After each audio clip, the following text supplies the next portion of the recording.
आज ही के दिन 11 नवंबर 2024 को देहरादून के ओएनजीसी चौक हादसे को ठीक एक साल पूरा हो गया है, जहां 6 जिंदगियां सिर्फ तेज रफ्तार और एक ट्रक कंटेनर की टक्कर के चलते खत्म हो गई।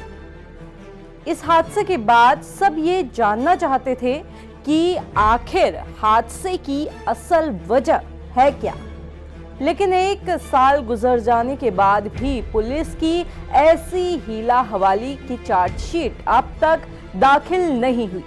चलिए एक बार फिर आपको इस पूरे मामले को बताते हैं। आपको याद दिला दें कि 11 नवंबर 2024 को रात के 1:30 बजे ओएनजीसी चौक पर एक तेज रफ्तार इनोवा कार सड़क में खड़े एक कंटेनर से टकरा गई। हादसा इतना भयानक था कि देखने वाले सिहर गए। ये वो तारीख है जिसे देहरादून कभी भूल नहीं सकता। एक रात जो 7 दोस्तों की खुशियों को मातम में बदल गई। दरअसल उस रात 7 दोस्त कार में सवार होकर निकले थे। इन दोस्तों की तेज रफ्तार इनोवा कार ओएनजीसी चौक पर खड़े एक भारी भरकम कंटेनर से टकरा गई, जिसके बाद टक्कर इतनी भयानक थी कि कार के परखच्चे उड़ गए और कार सवार 6 दोस्तों की दर्दनाक मौत हो गई। 150 मीटर के दायरे में जमीन पर सिर्फ अंग ही बिखरे हुए थे। जिसने उस भयानक मंजर को देखा, आज भी इसका जिक्र आने पर वो सिहर उठता है। इस हादसे में कार सवार 7 लोगों में से जिन 6 लोगों की दर्दनाक मौत हो गई, वो थे 19 साल की गुनीत, 23 साल के कुणाल कुकरेजा, 24 साल के ऋषभ जैन, 23 साल की नव्या गोयल, 24 साल के अतुल अग्रवाल और 20 साल की कामाक्षी सिंघल। इस हादसे में सिद्धेश अग्रवाल की किस्मत अच्छी रही कि वो बच गए, लेकिन महीनों अस्पताल के बेड में पड़े रहने के बाद वापस जब वो घर लौटे तो ना कुछ वो बोल पाने के काबिल थे, ना कुछ बता पाने की स्थिति में। सिद्धेश वो शख्स हैं जो इस पूरी घटना के चश्मदीद गवाह हैं। हादसे वाले कंटेनर को लेकर कई खुलासे इसके बाद हुए। जो ये कंटेनर है, ये गाजियाबाद की एक कंपनी के नाम पर रजिस्टर्ड था, लेकिन उसके सभी दस्तावेज साल 2013 में ही एक्सपायर हो चुके थे।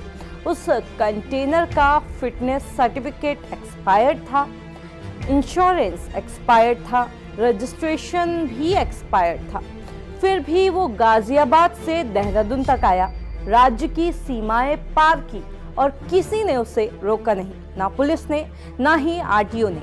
आज भी ये कंटेनर सर्किट हाउस की चौकी पर खड़ा है, जिसके पीछे कार का पिचका हुआ हिस्सा चिपका हुआ है, जिसे आप स्क्रीन पर साफ साफ देख सकते हैं। बता दें कि जब इस कंटेनर को बेचा गया था, तब इसमें नियमों का पालन भी नहीं किया था। ये कंटेनर पहले गुरुग्राम के वीआरसी लॉजिस्टिक के नाम पर था।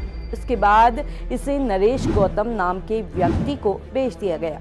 नरेश गौतम ने इसे अपने नाम नहीं कराया और फिर इसे आगे मेरठ के किसी अभिषेक चौधरी को बेच दिया गया।